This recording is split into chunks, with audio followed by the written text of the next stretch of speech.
예, 안녕하십니까.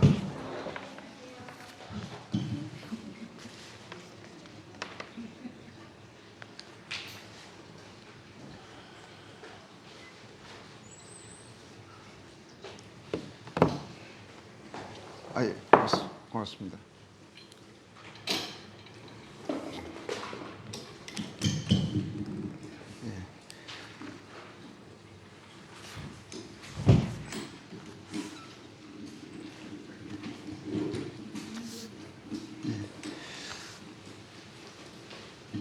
됐어. 됐어요. 고맙습니다. 이제 계속 이어서 이제 골로새서 보도록 하겠습니다. 오늘은 이제 3장 1절부터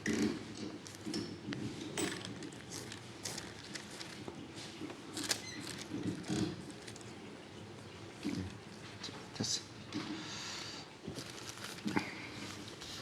이제 3장 이제 1절부터 오늘은 이제 골로새서 세 번째 시간으로 이제 성도의 삶의 원리에 대해서 골로새서에서 가르치는 바를 함께 살펴보고자 합니다. 3장 1절부터 먼저 읽어볼까요? 그러므로 너희가 그리스도와 함께 다시 살리심을 받았으면 위의 것을 찾으라. 거기는 그리스도께서 하나님 우편에 앉아 계시느니라. 졸리시죠? 그러니까 함께 2절부터 함께 저희들이 10절까지 한번 읽어보도록 하겠습니다. 자, 시작. 위의 것을 생각하고 땅의 것을 생각하지 말라. 이는 너희가 죽었고 너희 생명이 그리스도와 함께 하나님 안에 감추어졌습니다. 우리 생명이신 그리스도께서 나타나실 그때에 너희도 그와 함께 영광 중에 나타나리라. 그러므로 땅에 있는 지체를 죽이라. 곧 음란과 부정과 사욕과 악한 정욕과 탐심이니 탐심은 우상 숭배니라. 이것들로 말미암아 하나님의 진노가 임하느니라.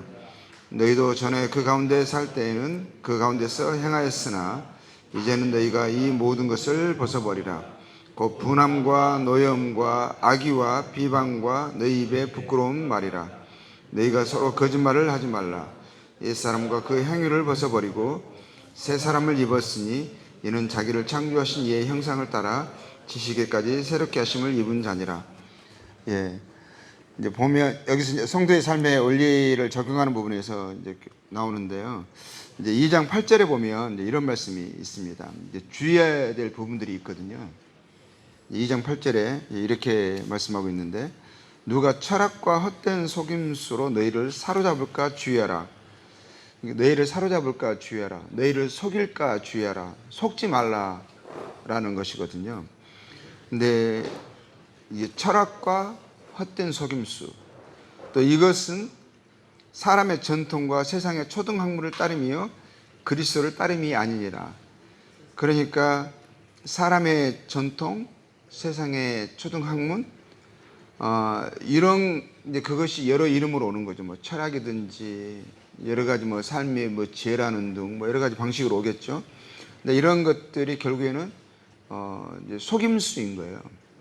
결국에는 이제 주님을 우리가 그리스도인인데 그리스도인들에게도 어떤 가르침들이 오고 여러 가지 뭐 방식들이 뭐 그런 것들이 이제 여러 가지 방법으로 접근이 되는데, 이제 그런 부분들을 따라가다 보면 결국에는 주님을 알기 위해서, 주님을 순종하기 위해서 따라가는 건데, 그런 거 아니라 결국에는 주님을 따르는 게 아니라 주님을 더 알아가는 게 아니라 결국에는 이제 주님에게 실체가 모호해지고 그러면서 결국에는 주님이 아닌 다른 것을 이제 쫓아가는 식이 돼버리는, 결국에는 이제 실체가 아닌 허상을 쫓는 그런 방식으로 사람이 속을 수가 있거든요. 그래서 헛된 속임수에 우리가 주의해야 된다고 말하고 있어요. 그거는 이제 말씀하신 대로 뭐 철학이라든지 사람의 전통, 우리 사람의 전통에서 우리나라 같은 경우는 유교적인 거, 그것도 우리가 예를 들면은 뭐 부모에게 순종하라는 등 어른들의 공경하라는 등 뭐 여러 가지 그 유교적인 좋은 가르침들이 있거든요. 그게 나쁘지 않잖아요. 그런데 좌우간 그걸 말씀에서 가르치니까 따라가는데 결국에는 그게 주님을 살아계신 그분을 따라가고 그분과 교제하고 그분을 알아가고 그분을 경험하는 게 아니라 그분을 더 사랑하게 되는 게 아니라 결국에는 따라가는데 결국에는 우리도 모르는 사이에 그냥 유교적인 가르침들을 따라가는 뭐 식이 돼버리는 그럴 수가 있거든요. 어떤 세상의 어떤 초등학문적인 거. 근데 이런 부분들에 대해서 주의하라, 조심하라, 헛된 속임수다 이렇게 하는 거거든요. 다시 한 번 더 보면 2장 16절 보면 2장 16절에 주의할 부분들에 대해서 또 한 예가 나오는 거예요. 뭐냐면 먹고 마시는 것과 절기나 초하루나 안식일을 이유로 누구든지 너희를 비판하지 못하게 하라. 비판하지 못하게 하라. 그러니까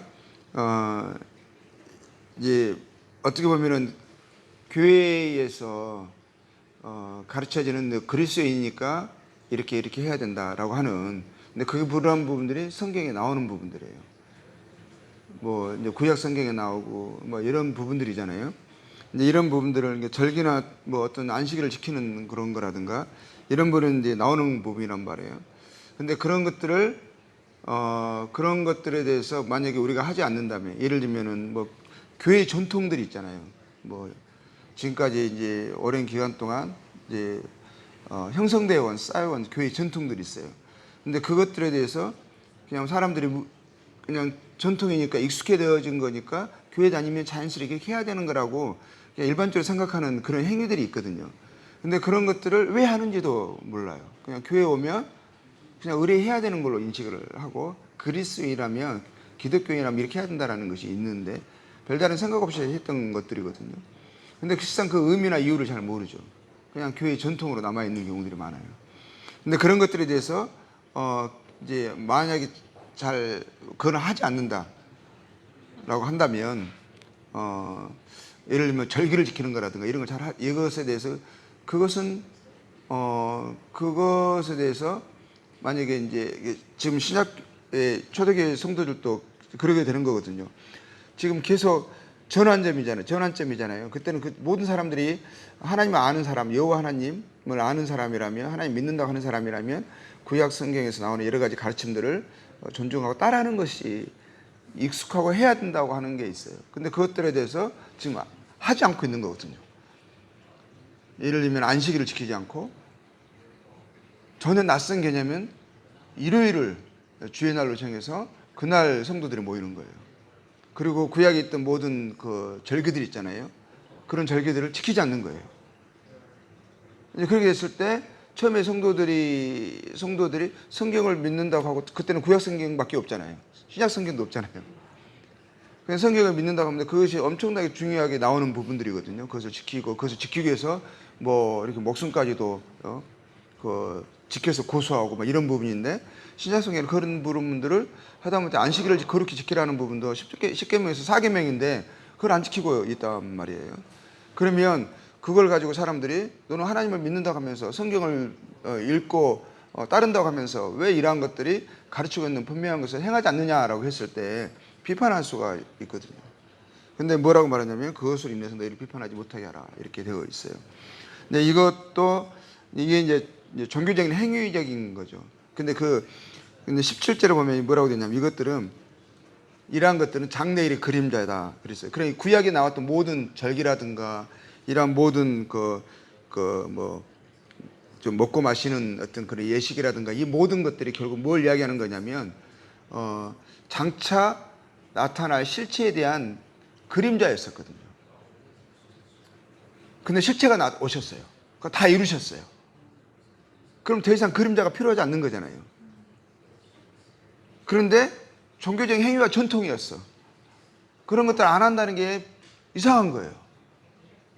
이제 실체가 오셨는데 모든 그 구약의 그 모든 것들은 그림자들은 그분을 가리키는 거였고, 그분에 대한 어떠함에 대한 하나의 묘사였었고, 그분에 대한 어떠한 특성에 대한 어떤 면에 대한 하나의 작은 상징들이었고 그림자였고 결국은 그분을 기다리게 하고 그분이 오셨을 때 영접하도록 알 수 있도록 도와주는 장치였었지 그 자체가 목적이 아니었거든요. 근데 실체가 오셨어요. 오셨는데 여전히 그림자를 어떤 종교적인 행위를 쫓아간다? 그건 맞지 않는 거죠.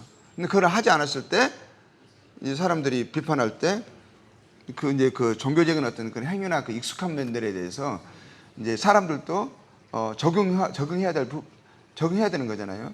그래서 그런 것에 대해서 비판한다면 그 비판에 대해서 이제 그것을 어려워하지 말고 또 그것에 대해서 따라가는 그런 부분에서 조심하고 속지 말 것을 주의할 것을 이야기하는 거잖아요.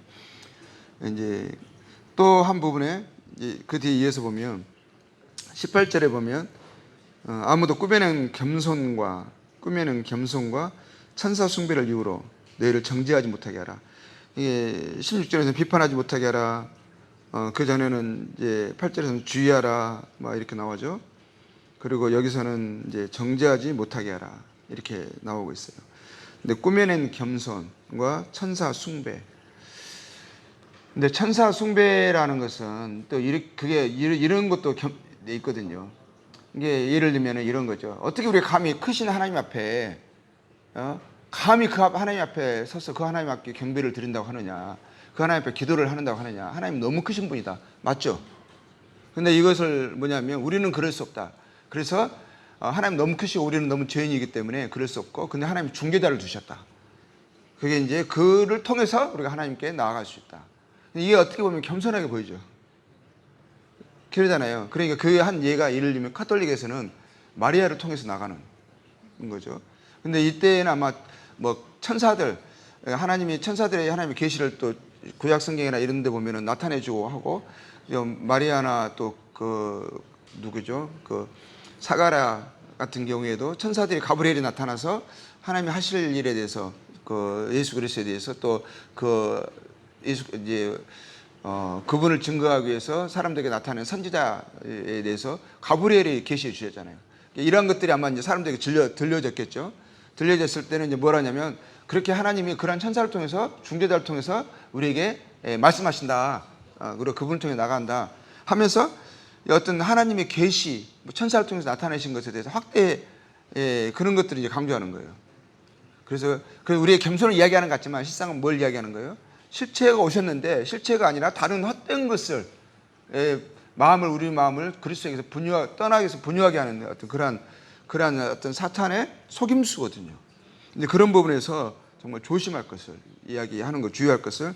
근데 그 꾸며낸 겸손과 천사 숭배라고 말하면서 뭐라고 하냐면요, 그 사람들 이야기하는 게 있어요. 그가 본 것에 의지하여 뭔가를 본 거예요.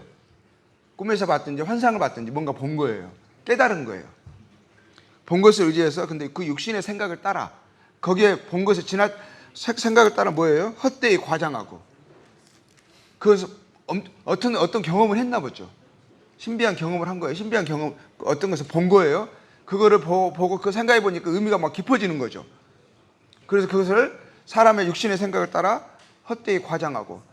근데 그게 예를 들면은 그 이슬람교도 그런 거예요. 무하메드이 가브리엘 천사를 통해서 계시를 받거든요. 그리고 계시를 받았다 생각하는 거예요. 그 뭔가 본 거거든요. 근데 그것에 대해서 자기의 생각을 근데 그것도 뭐가 있냐면 겸손이나 말하는 자신을 높이는 거거든요. 하나님 자기를 특별하게 하나에 사용하셔서 하나님 계시를 드러내시고 막 이런 거거든요. 그래서 그거를 막 그 생각하다 보면 그것이 뭐 확대 해석이 되는 거죠. 그러니까 과장되고, 이제 이런 일들이 결국 사람의 마음을 실체이신 그리스도에게서 떠나게 하는 이제 이러한 것에 대해서 이제 주의할 것을, 그게 속임수다. 그러니까 이것이 뭐냐면 외적인 겸손, 신비한 경험들, 뭐 이런 것들을 의존하게 하는 거죠. 근데 보면은 기독교에서 보면은 이런 것들이 계속 있어요. 지금도 그러지 않아요? 지금도 보면은 양상은 조금씩 다르지만 지금까지 내려온 모든 이때 초대교회에서 내려온 여기서 골로새서에서 사도가 말했던 것처럼 주의하라. 그런 것을 비판하거나 정죄하고 너희를 그래서 그리스도를 떠나게 하는 이 모든 것들을 그들이 총동원해서 너희들을 이렇게 할 텐데, 그러한 것들이 계속 지금 있어왔고 지금도 있어요. 그러잖아요. 세상에 초등학문을 교회에서 뭔가 가르치는데 결국에는 그게 뭐냐면 유교에서 공자가 가르쳤던 그런 내용들과 별 다를 바가 없는 내용들이 가르쳐지거나, 그러니까 그것을 하면은 스스로도 그냥 어느 정도 영적이라고 생각하거나, 그런 뭔가를 헛되이 본 것을 막 표적과 신비한 경험을 쫓아가는 거예요. 그게 의미를 막 부여하는 거죠. 그러면서 뭐 하나님과 깊은 뭐 교류를 했다, 경험을 했다, 막 이렇게 강조하거든요. 그리고 이제 뭔가를 지키는 거죠. 율법 어떤 뭐 안식일이라 뭔가를 지킴을 통해서, 행함을 통해서 이러한 것이 이제 우리가 기독교에서 말하는 어떤 행위와 전통을 지킴으로 인해서 우리가 그것을 스스로 모르죠. 나는 주님의 뜻을 순종하고 있고 하면서 그것을 스스로 어떤 그 자긍심을 갖고 나는 이제 그리스도인에 합당한 성도의 삶을 살아가고 있다, 막 이렇게 생각하게 만드는 그런 요소들이 있는 거예요. 근데 이 모든 것들이 뭐냐면 여기서 사도가 말하는 주의하라는 내용들이에요. 주의. 초등학문, 사람의 전통, 어떤 신비한 경험들, 어떤 종교적인 어떤 구약 성경에 나오는 내용들이에요. 이지만 그것도 성경에서 말하고 있지만 지금은 이미 예수 그리스도에 의해서 다 완성된 것들, 실체가 아닌 것들을 여전히 바라보게 하고 쫓게 하는, 그래서 종교적인 어떤 안도감을 유발시키는 그러한 내용의 가르침들, 이런 것들에 대해서 주의하라고 하는 거거든요. 근데 여기서 또 보면, 근데 이러한 것들은요, 이러한 모든 내용들, 사람의 전통, 제가 금방 말씀드린 이러한 내용들이 결국 쫓아가잖아요. 쫓아가더라도 거기서 나름대로 뭐가 있을 수 있냐면, 나름대로 종교적인 경험들을 할 수 있고요, 인격적인 어떤 예전보다 좀 나아진 변화를 경험할 수가 있어요. 사람들이 봤을 때는 달라졌다, 변화됐다 라고 하는 어떤 그런 요소들이 또 나타나기도 하거든요. 그러니까 그것을 착각하게 되는 수가 있어요. 자, 그런데 자 보세요. 2장 20절 볼게요. 너희가 세상의 초등학문에서 그리스도와 함께 죽었거든. 어찌하여 이 세상에 사는 것 같이 규례에 순종하느냐. 규례에 순종하는데 그러한 부분에 세상의 초등학문 같은 거, 사람의 전통이나 가르침들을 쫓고 있을 수가 있다는 거죠. 자, 그러한 내용들을 볼게요. 붙잡지도 말고 맛보지도 말고 만지지도 말라 하는 것이니, 말라고 하잖아요. 그러니까 우리가 예전에 예를 들면 구원받기 전에 했던 이런 행위들, 뭐 술 먹지 말고 담배 피지 말고 뭐 여러 가지 것도 있잖아요. 우리 때는 영화도 보지 말고 막 이랬었거든요. 이제 이러한 것들 보지 말라고 하는 거죠. 그런 것들을 그리스도인이니까 이러한 것들을 하면 안 되는 거야.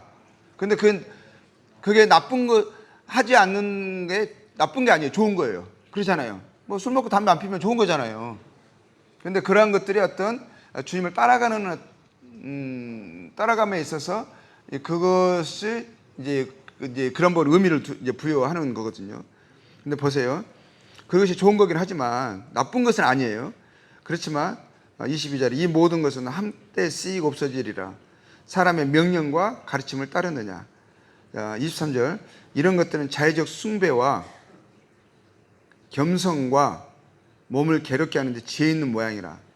그래서 나름의 의미가 있고 도움이 돼요. 그렇지만 근본적인 부분, 오직 육체에 따르는 것을 금하는 데는 조금도 유익이 없느니라. 육체에 따르는 것을 금하는 데는 조금도 유익이 없느니라. 이 육체에 따르는 거 그만, 이게 무슨 말이겠어요?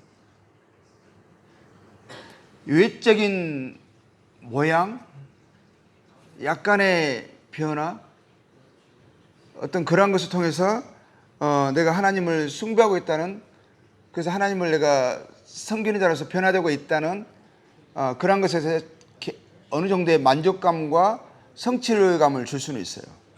근데 근본적으로 이 육체를 쫓는 것을, 육체는 곧 육신을 이야기하는 거거든요. 육신, 이거를 쫓는 것을 금하는 데는 그게 별 유익이 없어요. 근본적인 그 육신을 이기는데 이러한 것들로는 그냥 근본적인 어떤 유익이나 승리가 이루어지지 않는다는 거예요. 참된 주님이 원하시는 우리에게 말씀하시는 새롭게 함으로 새 사람에 맞는 어떤 주님이 말씀하신 그 변화가 이러한 것들에서 하는 변화하고는 근본적인 차이가 있어요. 근데 사람들 대부분 이런 자유적 숭배와 겸손, 몸을 괴롭게 하는데 이러한 것들을 변화로 생각하고 이것이 그리스도인의 성수이라 생각하고 뭐 이렇게 오해할 수가 있거든요.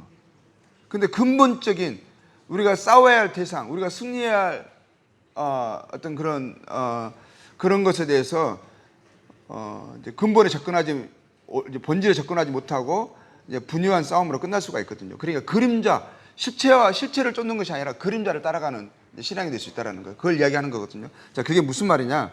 자, 육체가 뭘 의미하는 거냐? 3장 5절 볼게요.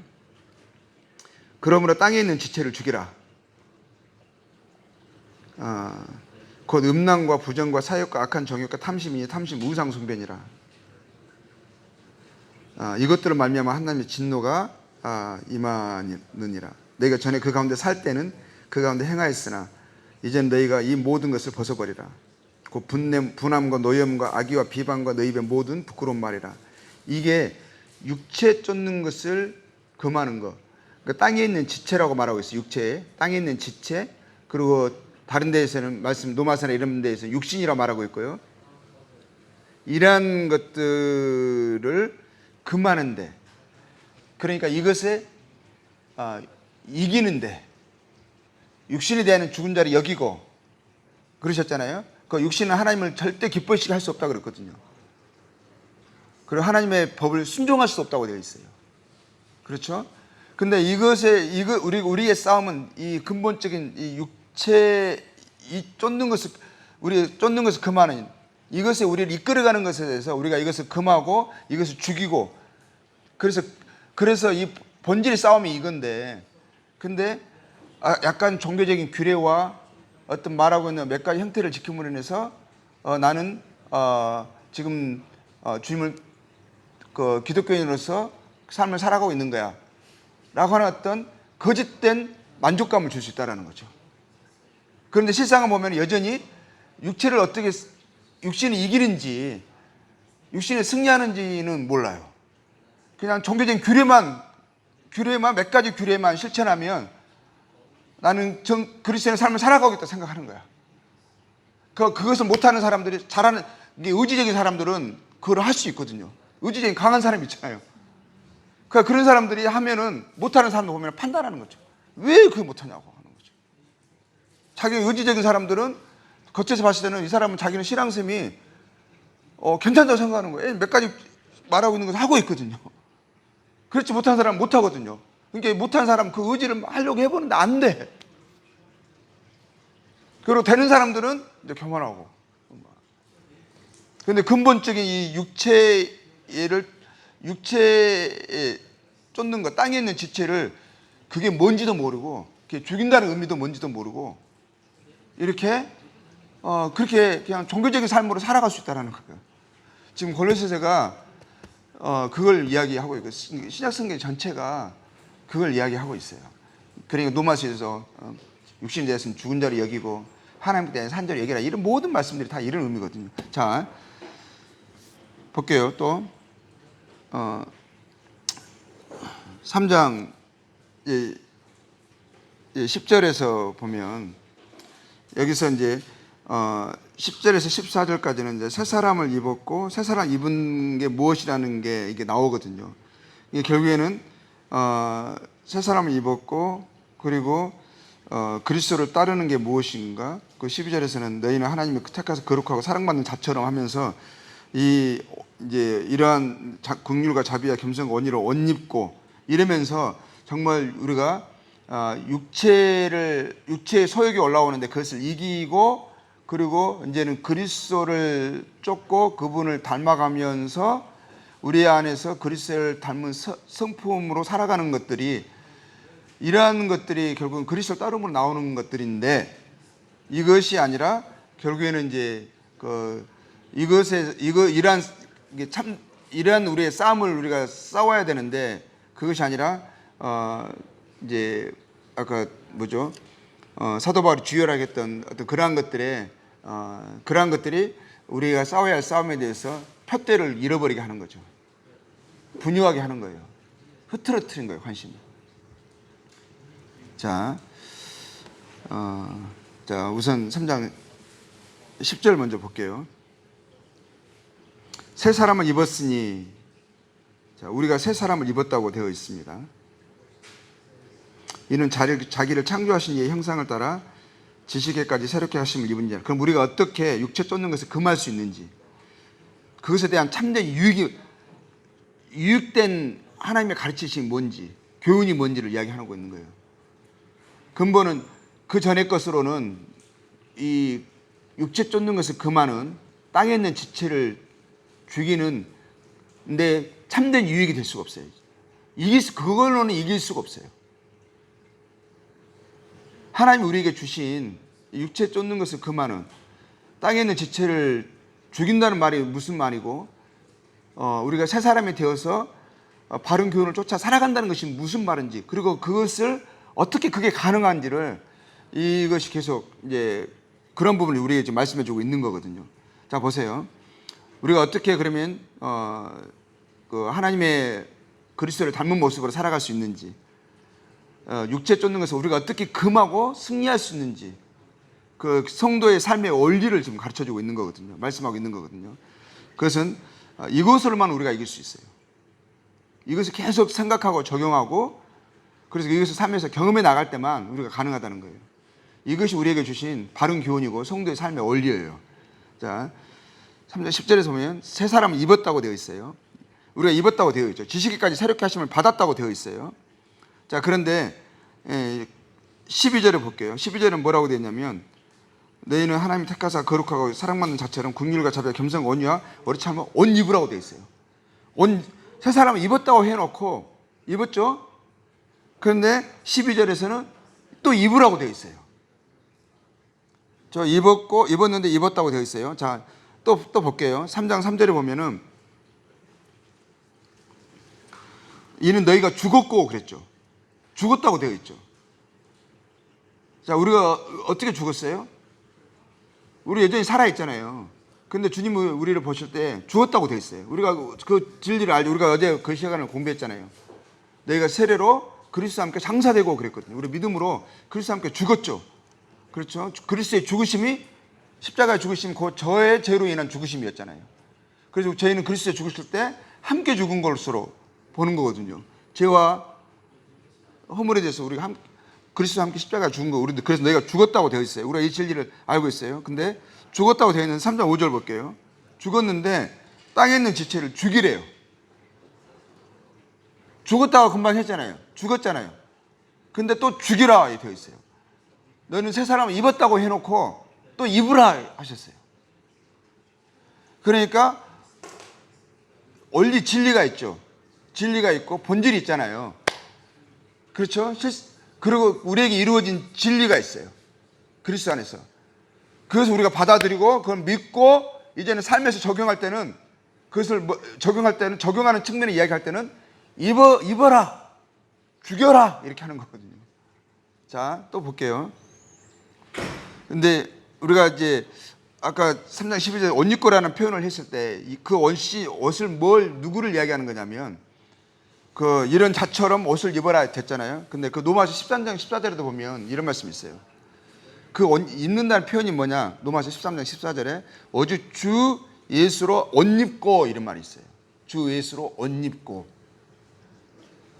그래, 정욕을 위하여 육신의 일을 도모하지 말라. 새 사람을 입었다고 되어 있죠. 우리 그리스도를 입었어요. 너는 그리스도를 입었느니라 라는 표현도 있어요. 그런데 여기서는 근데 또 그리스도로 옷 입고 이렇게 되어 있어요. 그러니까 우리에게 이루어진 이 진리를, 하나님의 말씀을 우리가 믿고 우리 삶에서 적용할 때는 뭐냐면, 옷 입고 이것을, 그래, 옷 입었으니 입어라 하시는 거예요. 죽었으니 죽이라 하시는 거예요. 뭔가 이해가 돼요? 예. 그리고 너희가 죽었다고 했고, 또 그런데 땅에 있는 지체를 죽이라 했죠. 죽이라는 표현을 또 이렇게 하고 있어요. 8절을 볼게요. 8절. 똑같은 표현이에요. 똑같은 의미인데 말을 좀 다르게 하고 있을 뿐이에요. 이해하기 쉽게. 8절에 뭐라고 되냐면 너희는 이 모든 것을 벗어버리라 돼 있어요. 벗어버리라. 이건 죽이라는 말이에요. 얘를 다르게 이야기하는 거예요. 옷 입는 걸 표현했을 때 그 전에 입었던 헌 옷이 있어요. 그렇죠? 더러운 옷이 있어요. 그 더러운 옷을 우리가 이미 벗었다라고 되어 있어요. 또 벗었다라고 되어 있는데 그리스도인이 시간에 벗었거든요. 새 옷을 입었거든요. 그리스도를 입었거든요. 근데 뭐라고 되냐면 이제는 또 그 옷을 벗어버리라 이렇게 하고 있어요. 자, 벗어버린다는 그 표현이 있고요. 이제 8절에 그렇게 나오죠. 그리고 9절에는 뭐라고 하냐면 그 말을 내가 서로 거짓말하지 말라. 옛사람 그 행위를 벗어버리라는 말은 무슨 말이냐? 옛사람과 그 행위를 벗어버리고 이렇게 나와요. 행위를 벗어버리고. 그러니까 옛사람 그 행위를 하지 말고 이런 말이죠. 그걸 거절하고 이런 말이잖아요. 죽었으니 죽이란 말은 너는 그리스도와 함께 이미 그것에 대해서 죽은 자가 되었고 하나님께서 산 자가 되었으니 하나님 너를 그렇게 보시니 너는 새 사람이니 새 사람답게 살아라 이 말이에요. 결국에는 그 말을 이때는 이 말이 우리는 지금 이 말이 이제 2000년 전에 쓰여진 말을 보고 있잖아요. 그때 시대의 그 문화는 그 언어적인 상황으로 이 말이 이해가 잘 됐나 봐요. 무슨 말인지 알겠죠? 그 말을 이렇게 표현하면 사람들이 이해할 수 있었어. 우리는 지금 그때 그 사람들이 이해했던 것을 우리는 이해가 잘 안 돼. 무슨 말인지 잘 모르면 갑자기 벗으라고 그러고 입으라고 그러고 입었다고 그러고 막 이러잖아요. 근데 거기서 우리는 지금 시대는 2000년의 세월이 지났고 문화적인 상황이 다르니까 이 말에 대한 그 원리를 먼저 이해하고 그것을 이해하고 적용해야 되는, 다시 해석해야 되는 필요가 우리에겐 주어졌어요. 근데 이게 어려운 건 아니에요. 원래는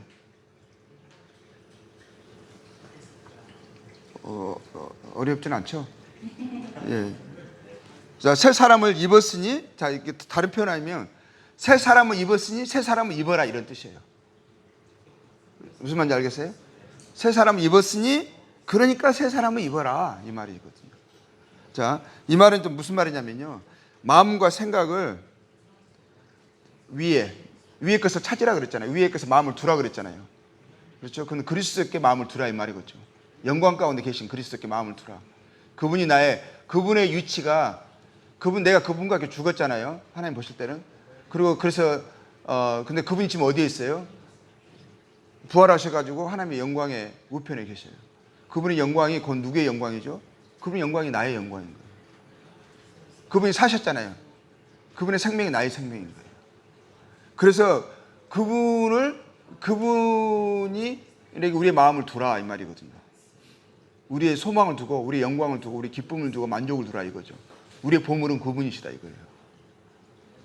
이 땅에 있는 것이 보물이 아니라 우리의 정말 뭘로 보물로 얘기해야 되느냐, 뭐가 정말 보물로 생각해야 되느냐, 예수님이 보물이신 거예요. 우리가 그것을 이 땅에서 발견한 거예요. 각각의 삶에서 발견했잖아요. 그리고 우리가 그 발견하고 나서 어떻게 됐어요? 우리 있는 모든 것을 팔아서 그분을 산 거 아니에요? 그런데 만약에 여전히 그렇게 예수님이 나의 모든 것보다도 그분이 참된 부하고 극히 값진 진지예요. 그것이 안 돼 있다면 나 구원 받았나 이걸 생각하는 게 아니라 그걸 마음을 그렇게 받아들여야 된다는 거예요. 우리가 한 순간에 그걸 가지고 그때 구원의 여부를 따지는 것은 어떻게 보니까 신약 성경에서 가르치는 보니까 그게 아니더라고요. 그래서 오히려 계속 더 새로워지고 더 자라가고 이러는 거예요. 그래서 더 굳건해지고 이러는 거거든요. 그러면 우리가 다시 계속 알아야 되는 것은 뭐냐면 예수님이 내 생명보다 내 모든 것보다 그분이 나의 보화구나. 그래서 그분을 위해서 내가 살아도 죽어도 되는구나. 그만한 가치가 있는 분이나 라는 것을 우리가 발견하는 거예요. 우리가 인식하는 거예요. 그러면 그렇게 되어지잖아요. 그러면 우리가 땅에 있는 이 지체를 죽일 수 있는 힘이 얻어져요. 그렇게 주님을 더 알아가고 더 사랑하면 사랑할수록 이 땅에 있는 지체를 죽이는 게 쉬워져요. 근데 그분이 그런 게 안 되잖아요. 그러니까 아브라함 같은 경우는 아들 이삭을 죽이라 해도 정말 사랑하고 나의 생명보다 귀한 존재지만 하나님 죽이라 하셨을 때는 이 아들 또 생각해보니까 하나님 앞에서 하나님 주신 거야. 이 아들이 하나님과 비교할 수 있어요? 하나님을 사랑하기 때문에, 하나님이 있기 때문에 이 아들도 나에게 있는 거야. 그러잖아요. 그러니까 그 아들을 이렇게 칼을 줄 수가 있는 거예요. 근데 하나님은 그의 극히 값진 진주예요. 그러니까 우리 영광 가운데 살아계시고 곧 오실 우리의 생명, 영광이신 그리스도께 우리의 마음과 생각을 둬야 한다, 이거거든요. 그것이 위의 것을 찾으라는 의미예요. 마음을 고정하라는 의미예요. 주님께 마음을 빼앗기라. 주님께 마음을 더 고정해라. 그분을 더 사랑해라. 그분을 아는 데서 더 자라가라, 이런 뜻이거든요.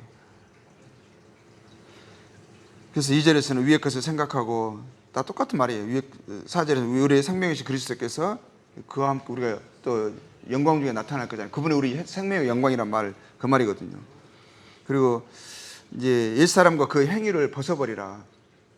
옛사람과 그 행위가 우리가 3절에서부터 봤던 그거거든요. 이런 땅에 있는 지체, 이게 2장 23절에서 말한 육체예요, 육체. 땅에 있는 지체를 죽이라. 이게 육체고 육신이거든요. 그렇죠. 그것이 우리 안에 있어요. 이 몸 안에 있단 말이에요. 그게 사도 바울이 로마 7장에서 말했던 죄예요. 우리 안에 거하는 죄. 땅에 있는 지체를 죽이라. 그 설명을 하죠. 곧 음란과 부정과 사욕과 악한 정욕과 탐심이니. 다 마지막에 하면서요, 이야기하면서 마지막에 탐심을 이야기하죠. 우상 숭배를 이야기하죠. 탐심 우상 숭배래요. 십계명에서도 보면 첫 번째부터 9번째까지 하고 나서 10번째가 뭐가 나와요? 탐심이 나와요. 탐심이. 그래, 모든 죄의 밑바닥에 탐심이 결국에는 하나님을 우상 숭배고 하나님과 하나님을 거절하는 거잖아요. 이게 탐심, 다른 거, 탐심이 곧 우상 숭배예요. 하나님 외에 다른 것을 더 사랑하고 탐하는 거.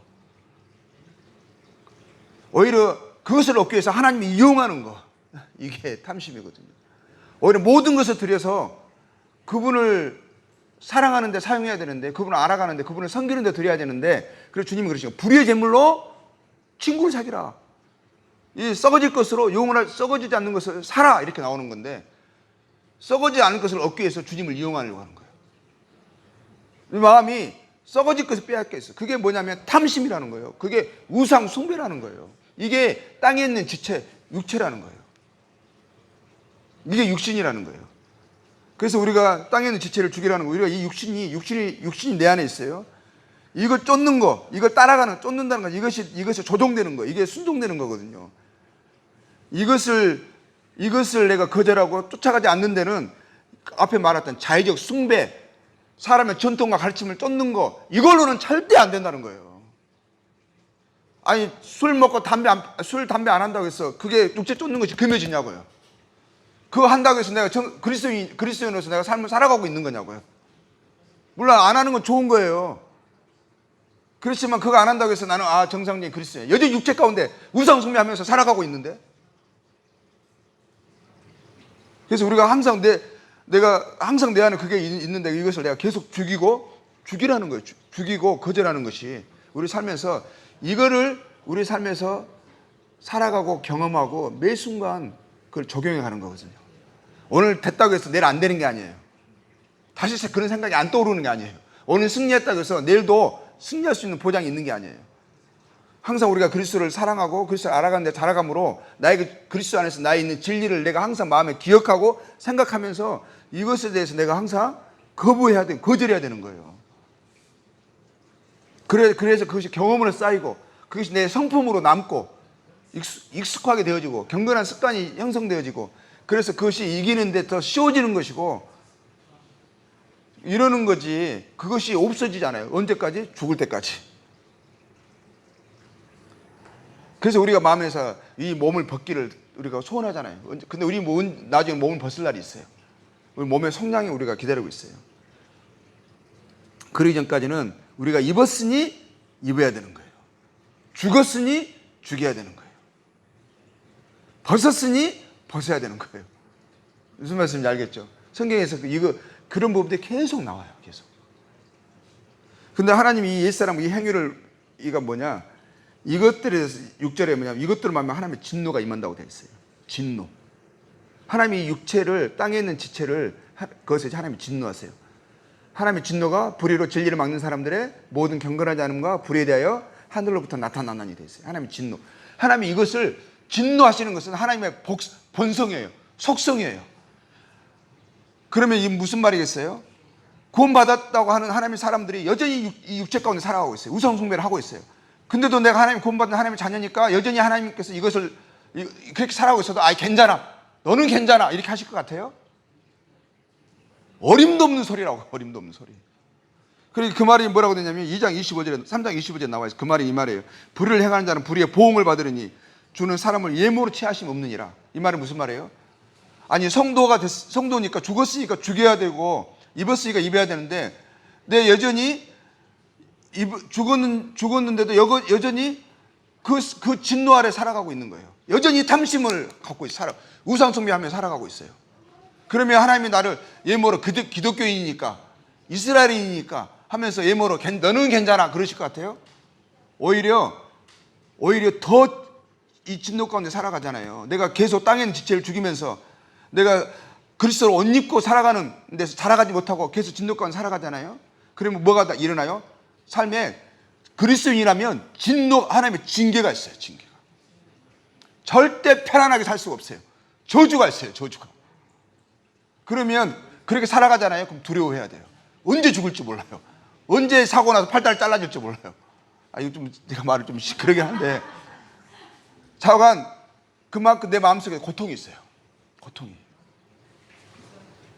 그런데 내가 그런 것을 한단 말이에요. 하면 살아갈 때 어떻게 되는 줄 아세요? 그럼 내 마음속에 우리가 죄를 안 짓는다는 거예요. 땅에는 지체가 내 안에 있잖아요. 탐심이 올라오잖아요. 그런데 그럴 때 뭐가 있어요? 내가 주님을 생각하면서 내가 죽었는데 올라온단 말이에요. 근데 이것을 처음에는 이 싸움이 너무 크죠. 이 충동이 너무 크죠. 휩쓸리죠. 근데 뭐가 있어요? 그럴 때 내 안에 주님의 사랑을 주님은 뭘 기뻐하시고 어떤 분이시라고 알았잖아요. 근데 내 마음속에 뭐가 일어나요? 애통이 일어나요. 애통. 그런 사람들은 나는 왜 그럴까? 이렇게 주님 저 정말 나쁜 놈이에요. 이렇게 막 주님 앞에 찾아가는데 막 애통이 일어나는 안 되나 봐야 하는데 주님 그때 그렇게 주님 앞에 찾아가면 주님 뭐라고 하신지 아세요? 너 원래 그런 놈이었어. 너 원래 그런 거 몰랐어? 이렇게 하시면서요. 그러니까 내가 너를 위해서 하면서 십자가가 딱 보여요. 십자가가 인식이 돼. 그러면 나 같은 자를 위해서 주님 십자가에 죽으셨군요. 그러면서 또 마음에 또 감사가 일어나요. 근데 그 감사가 일어나면서 이게 주님을 더 닮아가고 싶은 이게 뻔한 스토리죠. 근데 이 뻔한 스토리들이 죽을 때까지 이어진다고 해요. 근데 그거 지금 깊어질 뿐이에요. 그래서 그리스도인들은요 계속 애통함이 있어요. 애통하는 자는 복이 있는 자예요. 의에 줄이고 굶주림이 있어요. 계속 정말 주님을 닮아가고 싶어요. 내가 우상 숭배 하고 싶지 않아요.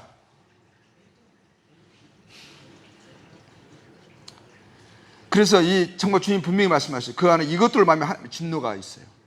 하나님이 이것을 진노하시는 거예요. 진노하시는 어느 정도까지 진노하시는지 아세요? 하나님 그 아들을 십자가에서 그냥 버리면서 저주하면서 죽이시면서까지 진노하셨어요. 근데 그리스도를 따른다고 하는 사람들이 그 진노 가운데 살아가는 것을 이러한 삶을 살아간다는 것을 하나님이 어찌 용납하실 수가 있겠어요? 이런 것을 살아가면서 내 마음에 애통이 없는 것을 의에 줄이고 굶주린 마음이 없는 것을 의에 줄이고 굶주린다는 것은요 사슴이 시냇물을 찾기에 갈급한 같이 누가 오면서 차에서 그런 이야기 했어요. 왜 하필 사슴입니까? 저는 몽골에서는 그 말을 할 때 낙타가 물을 찾기에 갈급한 같이 이렇게 말도 바꿨어요. 낙타도요 한번 물을 엄청 마시거든요.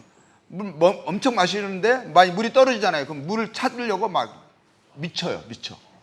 근데 사슴도 그렇대요. 사슴이 숲속에 있는 동물 중에 사슴이 물이 없잖아요. 그 물이 찾으려면 갈급함이 그렇게 막 진짜 안전한 그냥 목숨을 건 갈급함이 일어난대요.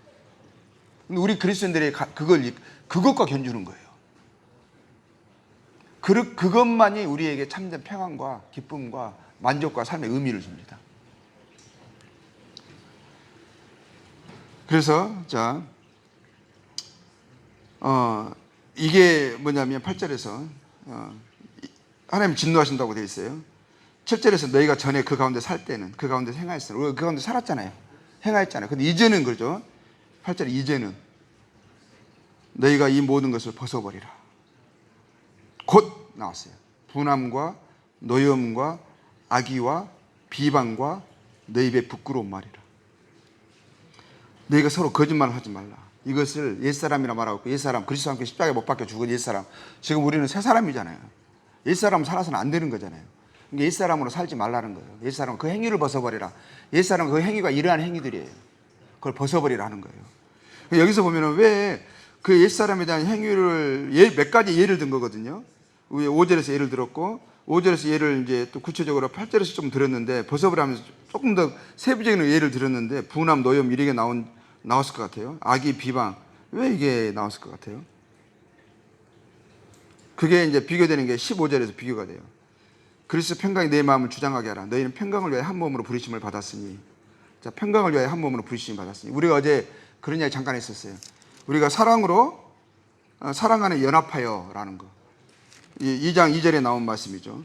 그리스도를 깨닫게 하고 우리가 또 그리스도를 닮아가는 삶에 있었어요. 주님 우리에게 붙여주신 것은 뭐냐면 연합하는 것을 보여주셨어요. 교회 안에서 연합하는 거. 그러니까 그리스도의 몸된 교회의 지체로서 연합해서 하나됨 가운데 살아가는 것에 대해서 하나님이 그거 정하셨어요. 그 교회를 불러주셨어요. 그러잖아요. 근데 연합하는데 뭐가 방해가 돼요? 옛사람이 뭐가 방해가 되죠? 우리가 주님이 우리를 전혀 다른 배경의 사람들, 전혀 다른 기질의 사람들, 전혀 다른 어떤 그 레벨의 사람들, 엄청 다른 사람들 교회를 다 모아놓은 거거든요. 다 모아놓은 거거든요. 어떤 우리는 동아리가 아니에요. 어떤 레벨의 수준 사람들만 모여있는 것이 아니에요.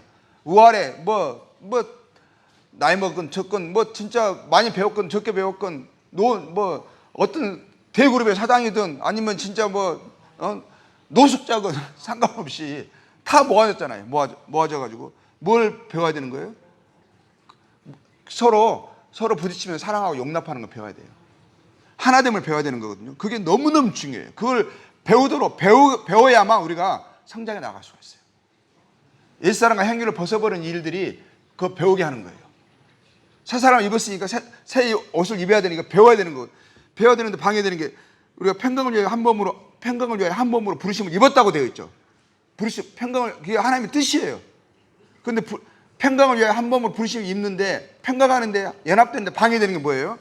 방해되는 요소가 나오는 게 그게 그래서 8절에 그런 것을 8절에 이런 것들에 대해서 예를 든 거예요. 예를. 방해되는 것이 뭐냐? 분내는 거. 자기 성질대로 하는 거. 자기 고집대로 하는 거 있잖아요. 그리고 노여워하는 거. 쉽게 하나님 노하기를 더디하시는데 쉽게 화를 품고 분을 내요. 자기 표현해요. 악하게 생각해요. 차라리 그 사람 중심도 알지 못하면서 몇 가지 나타나는 행동을 가지고 그 사람을 판단해버려요. 악하게 봐요. 그리고 비방해요. 뒤에서 나쁘게 이 사람을 평론해요. 그러니까 그 말들을 해버리잖아요. 생각하는 것을 말로 해버려요. 그래야 당을 지어버려요. 이것이 하나됨을 방해하는 요소들인 거예요. 그래서 이 옛사람 행위를 가지고 이 부분이 그 많은 것 중에서 여기서 열거가 된 거예요. 그래서 우리가 선한 말을 하라, 온유한 말을 하라 이런 말씀을 하고 좋은 생각을 품으라 이런 이제 우리가 그 생각에 대한 이야기도 하잖아요. 그래서 이러한 것들이 하나님이 뭘 말씀하시는 거예요? 이러한 것들이 옛사람과 그 행위래요. 이거 옛사람과 그 행위를 벗어버리라는 거예요. 더 이상 그 안에서 살지 말라라는 거예요. 지금까지 살아온 거로 족하니 이제부터는 그것을 벗어버리고 새 사람을 입었으니까 새 사람을 입으라는 거예요. 입으라는 게 뭐예요? 그리스도를 알아가고 그분을 닮아가라는 거잖아요. 닮아가는 게 뭐예요? 12절에 나오는 그거예요. 너희는 하나님 택하사 거룩하고 사랑받는 자처럼 긍휼 그건 불쌍히 여기라는 거잖아요. 아니 다른 사람 자기는 그런 허물이 없냐고요. 자기는 그런 연약함이 없냐고요. 어떤 부분에 강한 거 인정해요. 그건 다른 부분에 그 사람이 갖고 있는 강함은 나는 약하잖아요. 그러니까 서로 불쌍히 여겨주는 게 필요한 거예요. 근데 자기 잘하는 걸로 다른 사람을 함부로 판단하고 함부로 메시하고 이런 거 있거든요. 그러니까 가장 먼저 필요한 것은 뭐예요? 우리도 사랑을 받았으니까 우리도 국률함을 입어서 새 사람이 되었어요. 교회, 그리스도의 몸된 교회 가운데 연합이 됐어요. 그러니까 연합된 자로서 네가 잘나서 그런 게 아니니까, 용서받아서 그런 거니까 너도 용서해 주라 이거예요. 불쌍히 여겨주라 이거거든요. 국률. 뭘 그렇게 잘났냐는 거예요. 배운 게 있으면 얼마나 배웠냐는 거예요. 그 다른 사람보다 인격적으로 훌륭하면 얼마나 훌륭하냐는 거예요. 그러니까 주님이 우리를 용서하셨는데, 주님이 우리를 봐주셨는데 내가 감히 누구를 못 받아요. 이것부터 배워야 된다는 거예요. 이게 새 사람을 입는 거예요. 자비와 겸손. 하나님이 교만한 자를 물리치시고 겸손한 자의 은혜를 베푸세요. 교만하니까 다툼이 일어나요. 사면에서 교만한 자의 다툼이 있는 곳에 교만이 있어요. 교만이 있는 곳에 다툼이 있어요. 다른 사람에 대해서 불편한 마음이 있다? 왜 그럴까? 그 사람이 문제인 것도 있어요. 근데 불편한 마음이 있다? 문제가 뭔지 아세요? 교만해서 그런 거예요. 교만해서. 그래서 겸손하면 내 자신을 보잖아요. 다른 사람을 이해하게 돼요. 그리고 되도록이면 받아주려고 싶어요. 그래서 겸손, 그래야 온유가 나와요. 부드러움이, 친절이 나와요. 교만하면 어떻게 친절하겠어요?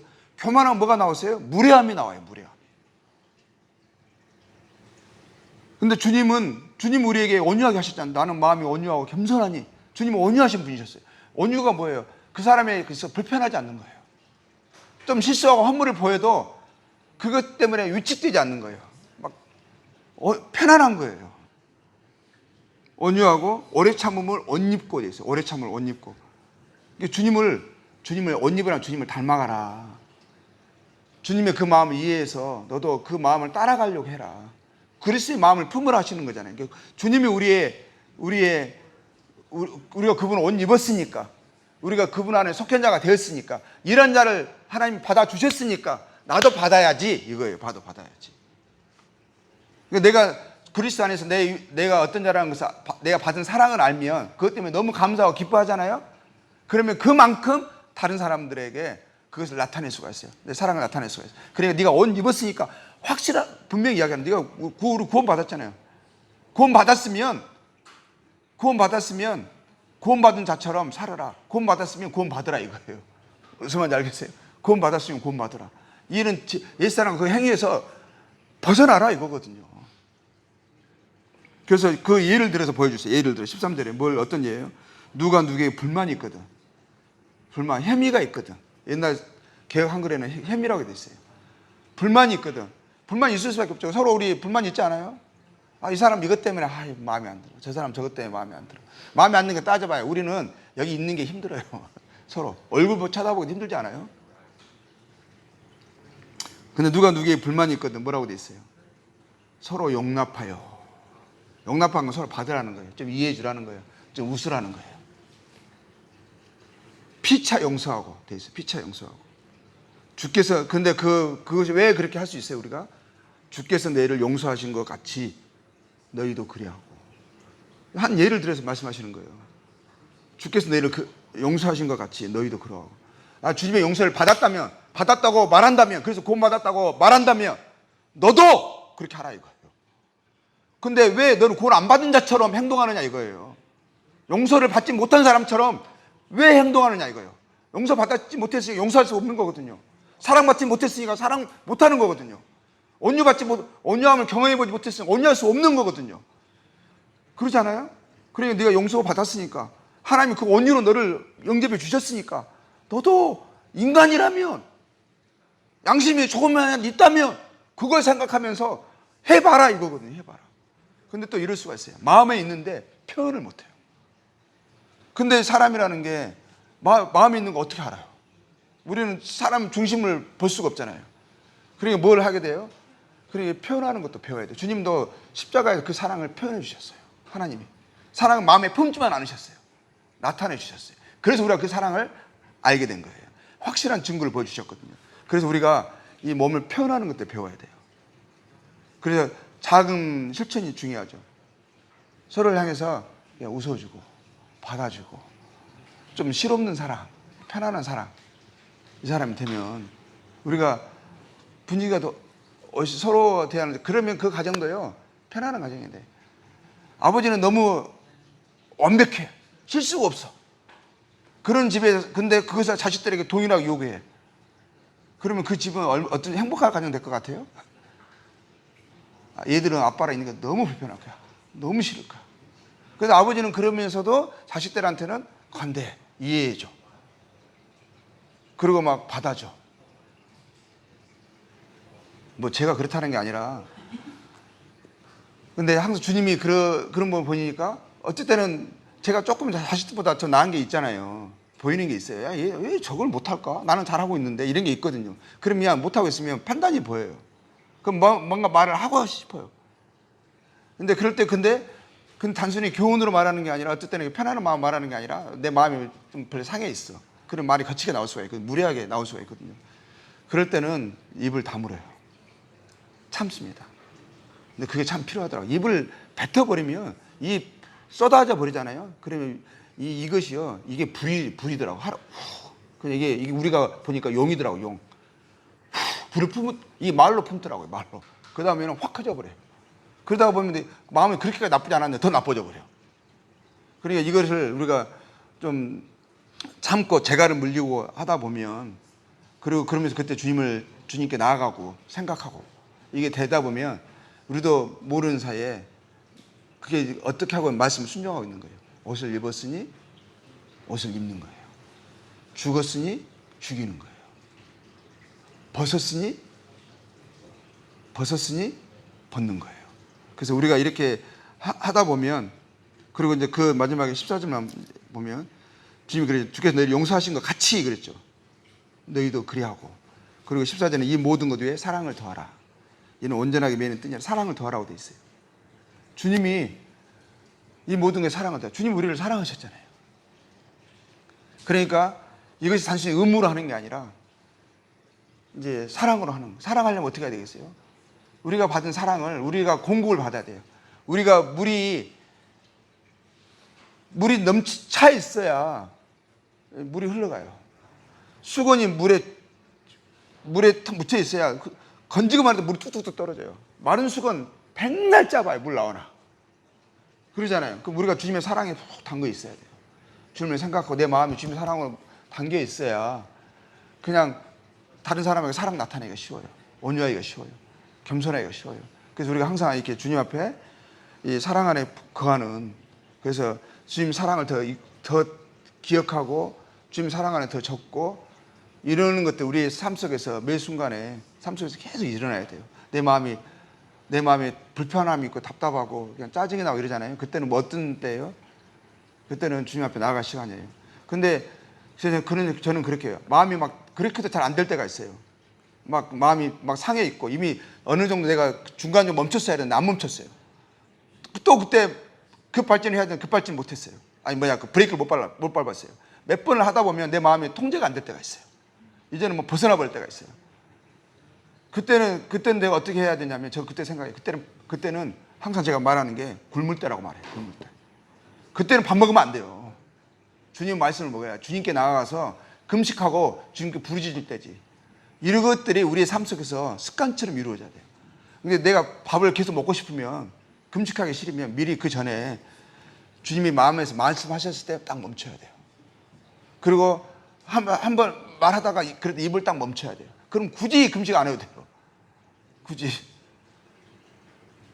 그렇지 않으면, 근데 마지막에 금식도 그래도 않고 그냥 그거 그냥 내버려두고 살아간다. 그러면 삶이 그렇게 흘러갈 거예요. 그렇게. 그냥 저주받은 삶처럼 정말 본인도 괴롭고 다 괴로워. 그런 삶으로 흘러가게 할 거예요.